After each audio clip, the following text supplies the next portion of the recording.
I came across this the other day, and for me, when I think of family business, I think if there were one component, one thing that I would say, now there's a successful family business, it always comes back to the same thing. It transferred from one generation to the next. I kind of always think of that as success. So longevity is the metric that I'd pick. And I came across this. It was great. Lessons learned from the oldest businesses in the country. Can anybody tell me the oldest business in the country?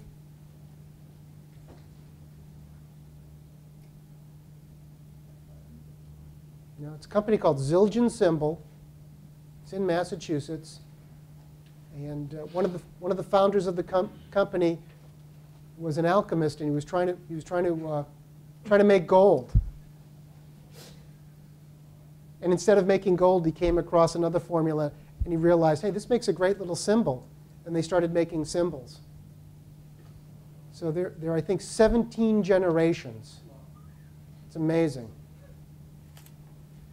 But here's a list of, here's some attributes for success. Stay small. Don't go public. Avoid big cities, and keep it in the family. So about half of the oldest 150 have fewer than 15 employees. Surprisingly, a number of the oldest companies in the country are still agriculturally related. Farm stands and that sort of stuff. Staying small, doesn't sound like what they teach you in business school. But if you stay small and you run into a financial problem, you have access to informal markets, capital markets. You can get money. You're more flexible. When times change, you're ready to be able to change. You're typically more entrepreneurial because you're closer to the market. Don't go public. If you're interested in reading a great book, it's about the Mondavi family. It's a great story. It is sex, drugs, and rock and roll. It's about the Mondavi family, and what I would classify as their demise was when they went public. They lost control of the business, and it was purchased by another company. So don't go public. Very few are successful that way long term. Avoid big cities. And keep it in the family.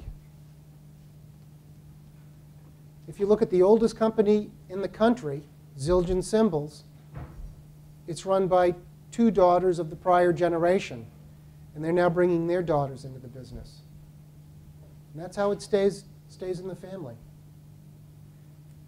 They also had to prune the family tree a little while ago.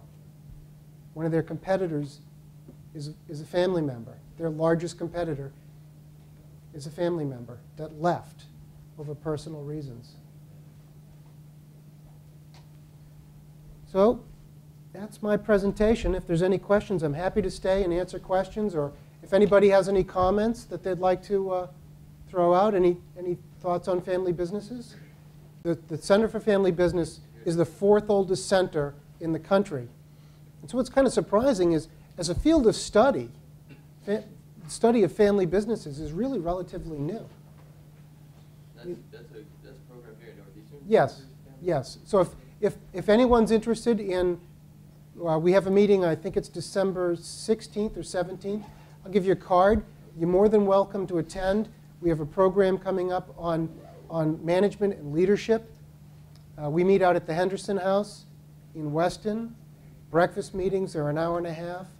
We just recently had one 2 weeks ago about succession. But it's an opportunity to come and meet with other family businesses and then to hear from experts in the field that discuss specific issues related to family businesses. And I'm happy to have you attend. So if anyone's interested. And the concept is come in, get some information about family businesses, network. But most of these people, they're not out playing golf. They're working hard. So they want to go back to work. If you're looking at your kids and you're saying, my goal in life is to have my children take over the family business. Stay small, don't go to the city, don't go public, and whatever the fourth one was. Keep it in the family, thank you. If that's your goal, statistically, those are the odds. You know, those are the things you want to do. If your goal is to make a lot of money, go public. My point to you, number one, is determine what you consider success to be. And if your goal is to employ 1,000 people, it's different. See, the good news is you get to pick your goal. The corporation has only one goal. So you go public, your goal is going to switch to what they want it to be, make money. I have a number of general rules of thumb. One of them is, general rule of thumb is, before any family member gets a job in the family business, they must work for someone else first. They must. Minimum 3 years. You should not go into the family business unless you have a college degree and 3 years experience. And if you don't have those, don't even apply. This is in part to professionalize.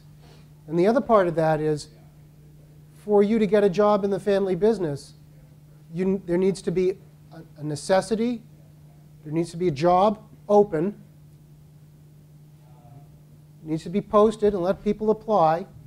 You need to be qualified and capable and the best one. And if you're not in. Now, of course, we know it's not going to work quite that way. Maybe if you're pretty close, we'll let you in. But there really should be a need. No make work. There's no make work jobs. And there's no jobs just because you're a family member. And it serves a couple of functions. First of all, it shows you that you can make it somewhere else. So it creates value for you and worth for you. It shows you that you have options. And it shows the company that you're capable and that you're employable. And it shows the employees that this person doesn't necessarily have to be here, that you bring outside experience that's of value to the company, and that, you know what, you're just not here because of your last name. So everybody wins on that rule. That's a general rule of thumb. And you'll find a lot of family businesses employ that. Well, again, thank you very much. If you're interested, I have cards. If you're interested in attending the Center for Family Business Programs, please, I'll be happy to have you get a card and send me an email, and we'll send you on we'll put you on our mailing list. Thank you.